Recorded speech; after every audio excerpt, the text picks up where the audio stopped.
수도권 일대 빌라를 매입해 전세 보증금 160억 원을 가로챈 일당이 경찰에 적발됐습니다. 서울 강서구에 사는 A씨는 지난 4월 새들어 살던 집의 전세 계약이 끝난 뒤 보증금 2억 4천만 원을 돌려받지 못했습니다. 임대, 매도, 등기부 등본, 뭔지 잘 몰라서 답답하고 불안한 부동산 용어들, 기초용어 10개로 불이니 탈출 5분 내에 가능하게 해드립니다. 유과장의 불이니 탈출 프로젝트 첫 번째, 부동산 기초용어 정리. 먼저 매매. 매매는 물건의 소유권이 바뀌는 거래예요. 그러니까 파는 사람과 사는 사람이 있겠죠. 원래 집주인이나 건물주를 매도자, 그리고 매수를 통해서 집주인이나 건물주가 되는 사람을 매수자라고 합니다.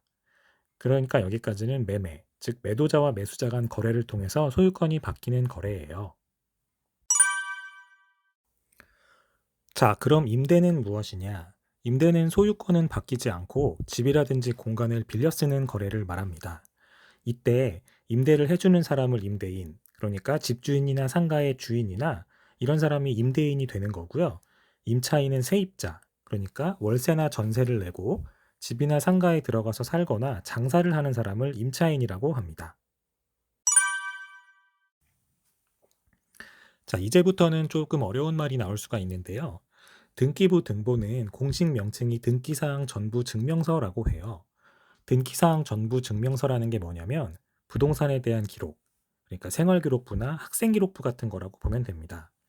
그러니까 그 해당 부동산의 소유관계와 권리관계를 나타내주는 서류이고요.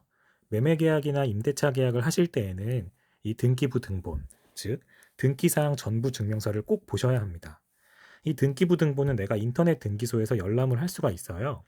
건당 1,000원이면 볼 수가 있고요. 계약을 맺기 전에 해당 매물, 해당 물건에 대한 등기부 등본을 미리 떼서 보시면 아주 좋습니다. 이 등기부 등본에는 표제부, 갑구, 을구가 나와 있는데요. 먼저 표제부에는 그 부동산, 그러니까 해당 건물이나 토지에 대한 정보가 들어가 있어요.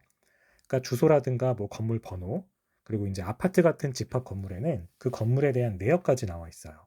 그 건물이 철근 콘크리트로 지어졌는지, 건물의 유형이 무엇인지, 몇 층까지, 또 면적이 어떻게 되는지까지.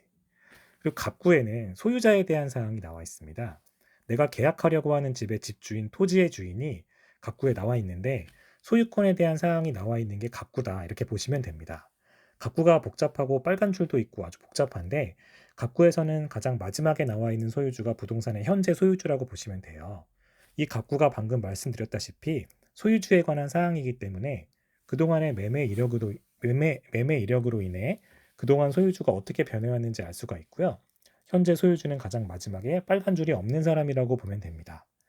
그래서 계약을 맺을 때 등기부 등본상 갑구의 소유자가 지금 계약을 맺으러 온 사람과 일치하는지 확인하는 게 매우 중요해요.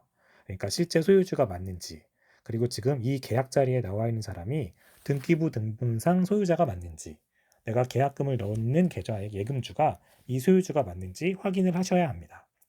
그리고 중요한 게 갑구의 소유자에 대한 사항 외에 다른 내용이 있을 수가 있습니다.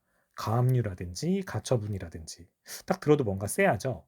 네, 이거는 소유권에 대한 다툼이 있다는 거고 그걸 또 등기부에 바로 기재를 해놓습니다. 그래서 가압류, 가처분, 가등기, 경매 개시 결정 이런 단어들이 나온다고 하면, 그리고 빨간 줄이 안 그어져 있다고 해도 좀 문제가 있는 건물이에요. 그러니까 이런 매물은 거래를 하지 않는 게 좋겠죠.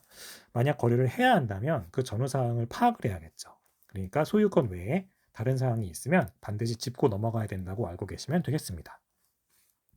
그리고 마지막 을구 같은 경우에는 소유권 이외의 권리에 관한 사항이라고 해서 소유권 이외에, 자 이제 좀 어려운 말들이 나올 거예요. 근저당권, 전세권, 지상권 이런 여러 가지 단어들이 나옵니다. 여기에서 알아야 하는 거는 근저당권, 그리고 임차권 등기 명령을 보셔야 되는데 이 이야기는 다음 영상에서 알려드리도록 하겠습니다.